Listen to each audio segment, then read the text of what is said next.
clients are multiracial, or if we ourselves are multiracial, how do we invite each other to have difficult conversations about race, identity, and belonging? Can we hold a space to explore, potentially create allyship, and reach a place of understanding and ideally a place of appreciation? Welcome to People of Color in Psychology, the show that explores mental health topics specific to culture, diversity, and communities of color. I am your host, Jack Zen.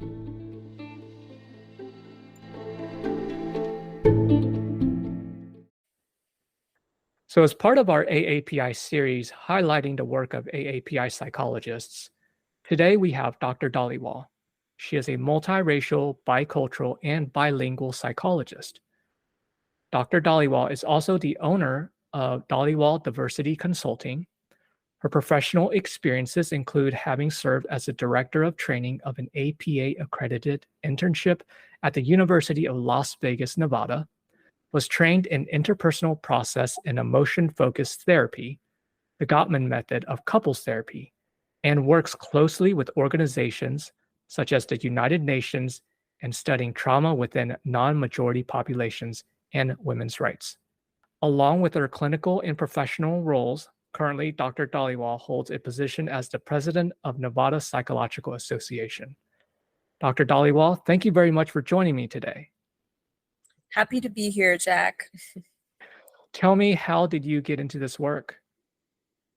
Yeah, that's a good question. I think it was a number of things. So having been born in Malaysia, growing up in West Africa, coming back to Malaysia, eventually immigrating to the US. I think all these different cultural pieces, in addition to just my own multiracial experiences, I think just made me curious about people, identities. And I think in the process of figuring that out, it was also a way for me to further explore my own identities and kind of further understand what it means to be a multiracial person, to be a bicultural person. So I think being in this field has really helped me understand those different pieces. And in turn, I think has really helped with that personal, professional congruence. So yeah, that's what I would say. I think it's a combination of my personal experiences, how I identify, and just the different experiences that I had living in these different cultural contexts. So throughout this journey of looking at the different cultural contexts and trying to navigate this identity of being biracial, I'm curious, what have you discovered so far? I think the process of coming to terms with my biracial identity, it was definitely a journey. You know, growing up in the late 80s, early 90s, there weren't too many conversations about what it meant to be biracial or multiracial or bicultural. So I feel like for a little bit, I was sort of swimming in the deep end, just trying to understand what it meant to identify as half Northern Indian and half Armenian. There weren't too many conversations that happened in my household about it. In fact, I was always told, you know, if people ask you what you are, just say that you're Indian. And so for the longest time, I would identify that way, like I'm Asian Indian. And it wasn't until I started, I think, college in the United States is when I really started to talk to people who also were multiracial and identified as biracial. And through having those conversations, I became more comfortable acknowledging the Armenian side and what it really meant to be biracial identity. And of course, taking psych classes, taking some philosophy classes, understanding that the biracial identity is in and of itself a psychological process that one goes through was really foreign to me because growing up in Malaysia, Nigeria, no one really talks about that stuff as openly as we do here. So I think it was definitely a journey. I learned a lot in college. Of course, going into grad school is when I started really doing a deeper dive into my biracial identity, started really gaining an interest in just cultural competent work, what that looked like, what that means, what it means to be a culturally competent therapist, working with diverse populations. So Yeah, don't know if that answers your question fully. Yeah, yeah, it does. Actually, that is great. We hear a lot about cultural competence. And given your experience as well as the clients that you work with, I'm actually wondering, what does cultural competence mean for you personally? For me personally, cultural competence is this ever evolving journey that I feel like I'm on. And so I'm always learning, I'm always reading. Even in talking to my colleagues, it's like any opportunity I get to take a CEU to further my knowledge on cultural competence, I do that.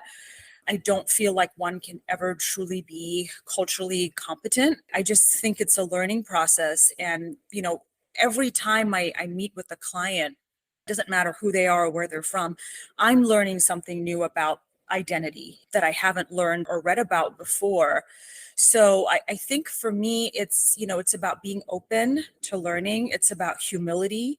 I think humility is a really big part of cultural competence. And yeah, I really think it's openness and humility to learning and growing more and being humble enough to say, I don't know that, help me understand that, or talking to someone who does have competence in that particular group and just being open to learning. And it seems like you are viewing clients and your patients as like they exhibit some sort of identity within this cultural space, as opposed to you are this individual person. At least that's the vision, the picture that I'm seeing as you're describing how you are working with your clients. Absolutely. And I'll just give you a quick example of that. When I started working with veterans, which was recent, and also active duty folks, that was a population I had never worked with before. And, I think I had one idea about the population going into those sessions. And then as I've been meeting with them over the past year and a half, I mean, the not only is military culture so nuanced and is a subculture in and of itself, but the people who go into that line of work, I mean, they're intersecting identities, the SES backgrounds they come from, the hardships, the different types of trauma that might have contributed to them wanting to join. I mean, it's just been such a, I guess, like an education for me in learning about that. And just because I'm sitting in front of someone who appears to be Euro American, I mean, there's a whole story behind that. And so for me, everyone is diverse. Everyone has a diverse story. Doesn't matter what you look like or where you come from. So I really make sure to pay close attention to that and give space and time to that in sessions with clients. If they're exploring this idea of identity development, their history, really creating the space for that. Right, Yeah, yeah. right. And as many folks are aware, we are trained in very Eurocentric models of interventions. Have you done any work in terms of noticing how you've adapted those interventions? Yes. So trained in a very Eurocentric worldview model, whatever you want to call it. I think for me, that really got tested in real time when I did, it was just 4 months of an experience with Doctors Without Borders. And I was in East Timor. They basically station you where appropriate, right? So where you can speak the language. And because I speak Malay, East Timor was like the appropriate station for that time period. I mean, that was really tested. And I think I grew so much from that in realizing that I think it's wonderful that we have templates and assessments, all very necessary. When you're evaluating someone, you're trying to understand where someone's coming from. So, all very valid. And at the same time, I think when I was working in that cultural context, you can't really do that with that population because it's about patience and really, really taking the time to build trust and the relationship. And that's not something you can do in a short-term model or a single session model that we sometimes, I think, use here. So I will say that I think that was definitely, I think it challenged me on a lot of levels as a clinician. It was very humbling because some of the evidence-based practices that I know or interventions, trying to use it with particular population there, I mean, it was just like, it just didn't always work. And so it was about really thinking about what I'm doing as a clinician. And also when you're bilingual, it's like you're translating, what you know about this model into the language. And sometimes those things just don't translate at all. So to answer your question, I mean, that experience challenged a lot of that for me. And I think just made me, I think, even more open and humble in continuing to learn about different cultures and, different populations and how they perceive mental health and stigma and all of that. Well, it sounds like there's a lot of moving parts when, based on that experience, now as you are working with your clients, you're incorporating all that knowledge that, oh, wait, maybe I need to put a hold on this intervention piece. Let me first Yes, figure out where's this client from. Yeah. totally. Yeah. Or Totally. what, where are they coming from? What's their history? What's their cultural context before I Absolutely. force this intervention onto them? Yes, 100%. And I think that, yeah, I think you said it really well just now, because even if someone's coming in for their presenting concern is PTSD, and I know that there are certain assessments I have to give them along the way, it's like I think my timing has changed with that in terms of just really following the client, especially a client with non-majority identities, or even a non-American immigrant client, like really kind of pacing myself and knowing when is it appropriate to do this.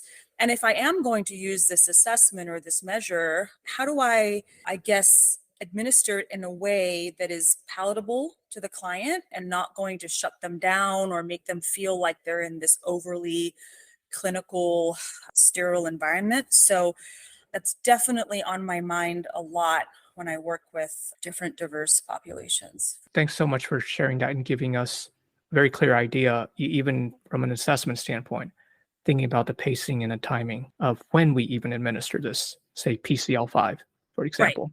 Yeah, yeah. Okay. Now, given where you are in your career, is there a particular message you want our listeners to know about? Something you like to share with our listeners?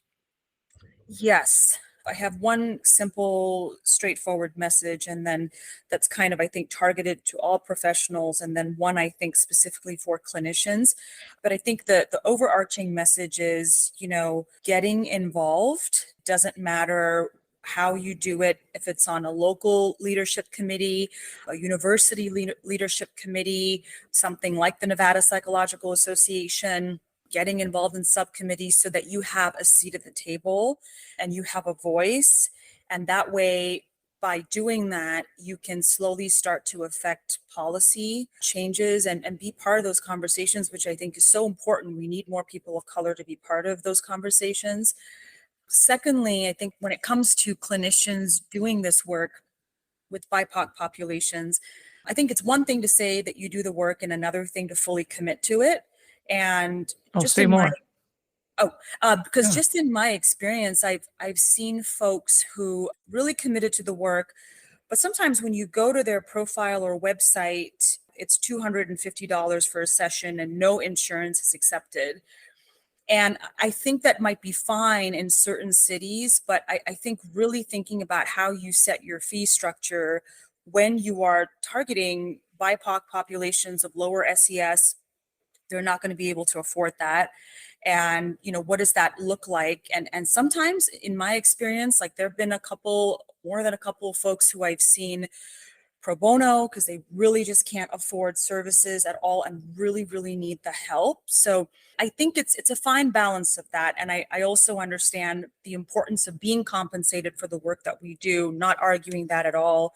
But I think that we just need to be thoughtful about how we, you know, approach work with that population and our fee structure, really.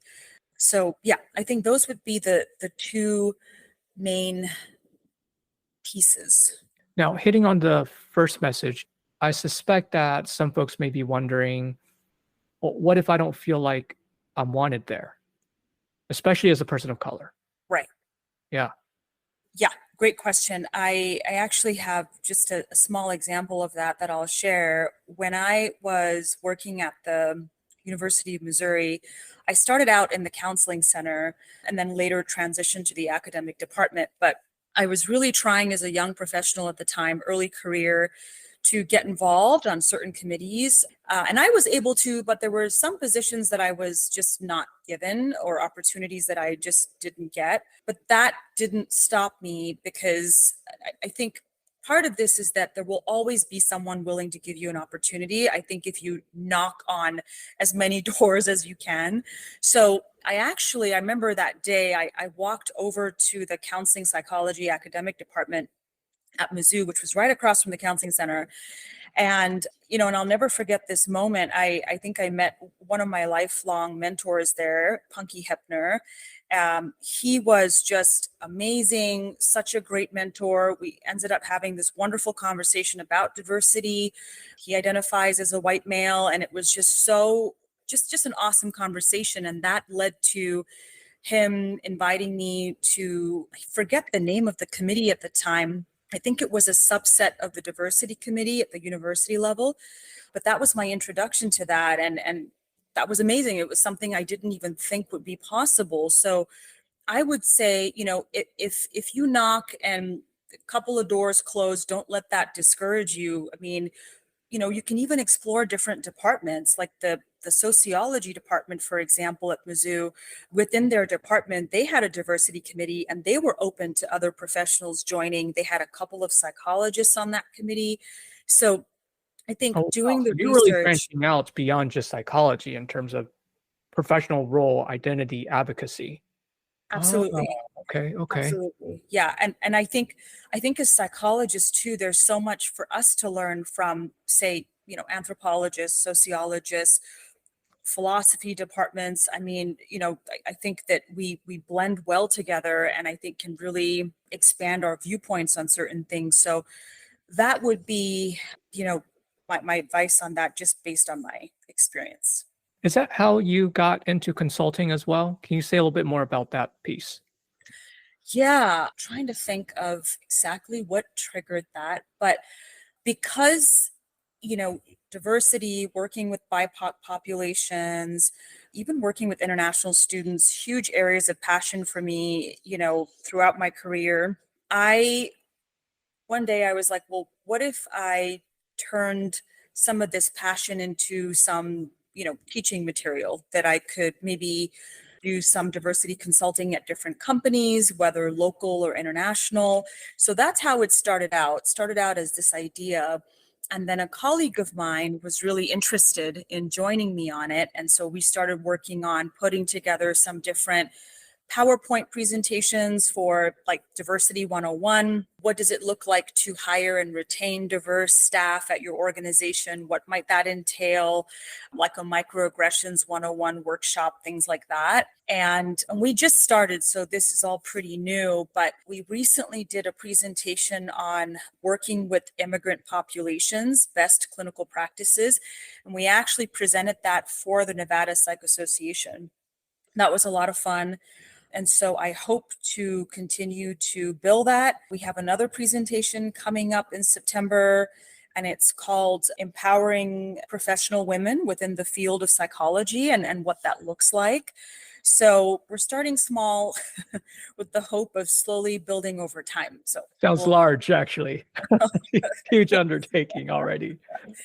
And may I ask the immigrant population, which group? I believe we just did, this was like a PowerPoint that we did last year. I want to say it was like a general, just like best clinical practices with like some Asian populations, I believe were in there. I think we did some Eastern European populations because my colleague was of Eastern European descent. And yeah, and I think it was like some basic kind of things to look out for when you're working with an immigrant, someone who's just immigrated here from, let's say, an Asian country, and they have a lot of stigma around mental health. They've never talked to anyone about their depression before. They don't understand it. There were some tips and guidelines around how to approach conversations like that in therapy. What is one thing you learned that you didn't expect? Great question. I think the one thing that I learned that I didn't expect was just the number of opportunities that this field has for us, whether it be teaching, research, consulting, clinical work, just so many different avenues, assessment, I mean, gosh, private practice. So I think that has been really eye-opening. And I think that, I think every time in my career when I've thought, okay, maybe this is it, maybe I'll just stay in this system, there has been an opportunity that has come along to kind of show me otherwise or open my eyes to other opportunities. And I've just learned so much more that way as a clinician, even like challenging my clinical skills, growing in that way. I think that especially for early career folks, if you can get yourself a mentor in the field or a mid to late career psychologist who has had a few different roles, who can mentor you into, making the best decision for your career in the moment, and then, kind of where you see yourself in the next 5 to 10 years of your professional life. So, yeah, that's what I was surprised by. So it's almost as though we usually think of psychotherapy as, oh, I'm doing either clinical work, private practice, or I become a faculty member, or I work for a large healthcare system.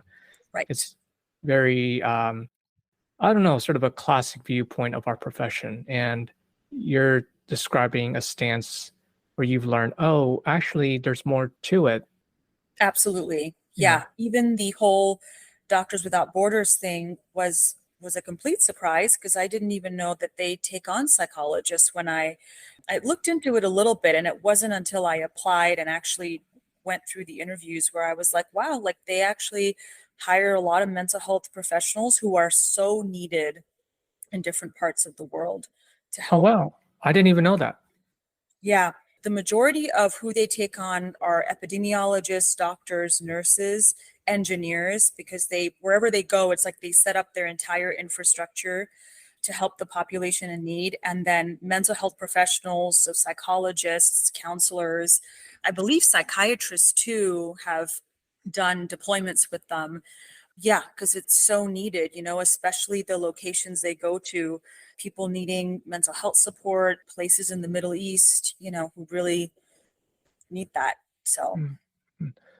So, in thinking about your client population, do you have a specific target, like a specific specialty?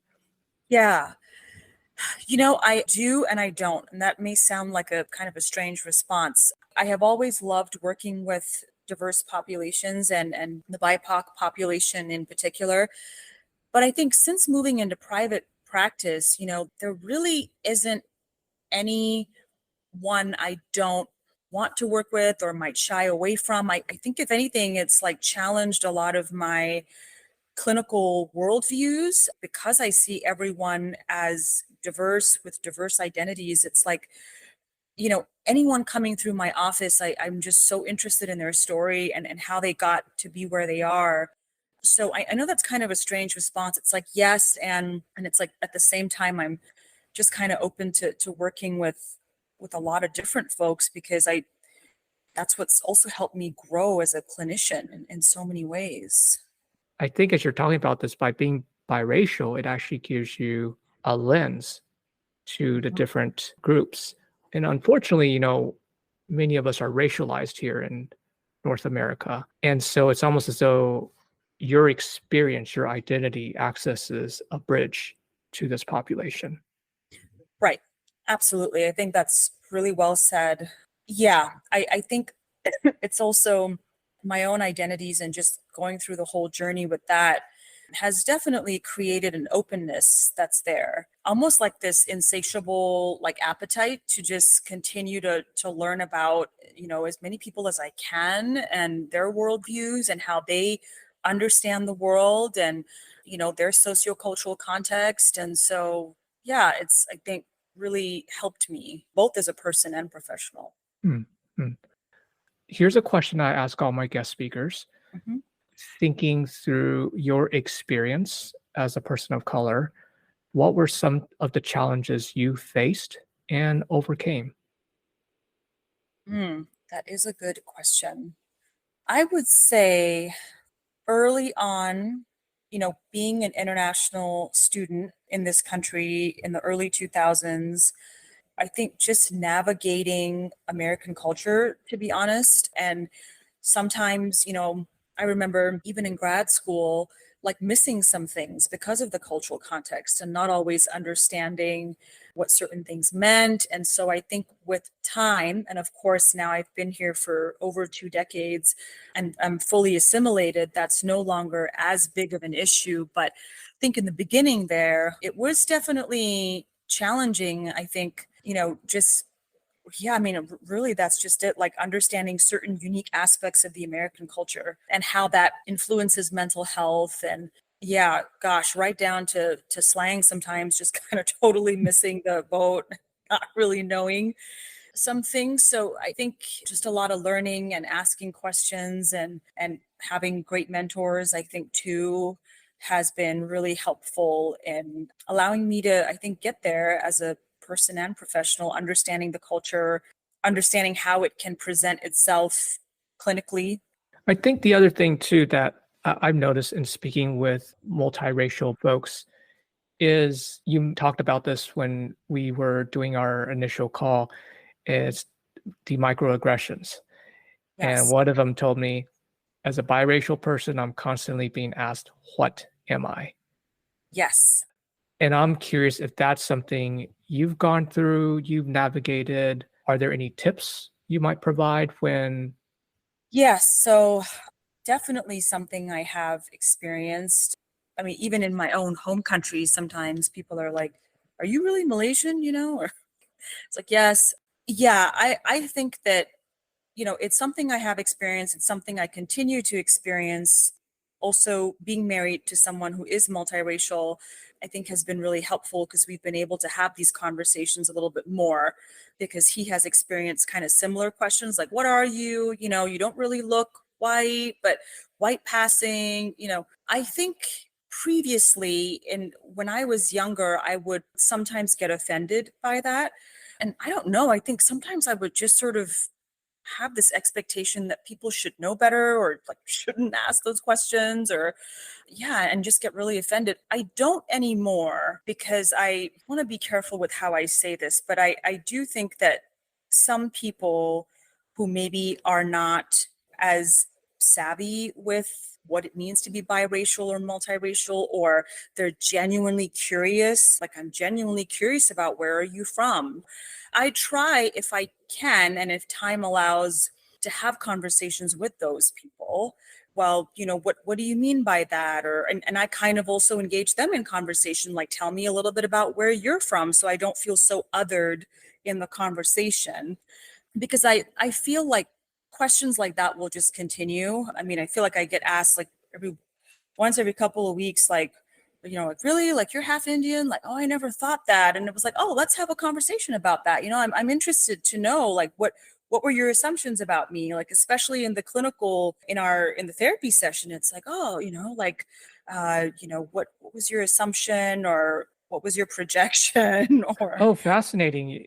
how when your clients ask that, you're able to even explore that with them and help them Hmm. understand, oh, where's that question coming from?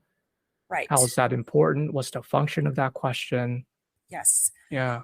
Because I do feel like even with white folks, Euro American folks who ask me that, I take that as an opportunity to engage in hopefully some productive conversations about, culture, race, SES, whatever it might be. I don't want to shut that down because I think that some people are genuinely trying and they are trying to better understand so they can be allies.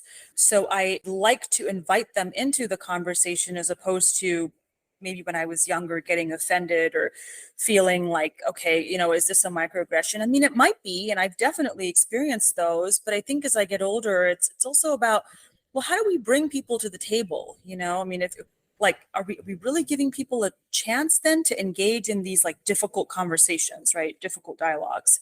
I think that has definitely changed for me over time. I hope that answers your question, but Yeah. Yeah. Sure. So, is there anything else you'd like to share with our listeners? I would say, I think, to anyone wanting to do this work, I would say that practicing, and this might sound really cheesy, but I just really believe in it, practicing a level of humility when it comes to this work and being open to hearing everybody's story, not just picking and choosing whose story you want to hear, but willing to hear everybody's story, willing to work through those difficult moments with clients, because I think it can be very rewarding when you do that and you learn that much more about yourself as both a person and as a professional. So, Dr. Dhaliwal, how can people find you or reach you? A couple of places. I have a Facebook business page where I post on different updates and just different pieces of information about mental health. And the URL for that is just facebook.com/inclusive affirming 22. Should be pretty easy to find me with that. And then the second website, it's just www.raddiversityconsult.com. All right, Dr. Dhaliwal. Well, thank you very much for your time. It's definitely an important message. And I believe that the Nevada Psychological Association is very fortunate to have you as their president. Oh, thank you, Jack. I appreciate it. This was a lot of fun. Thank you so much. You bet. Take care. Thank you.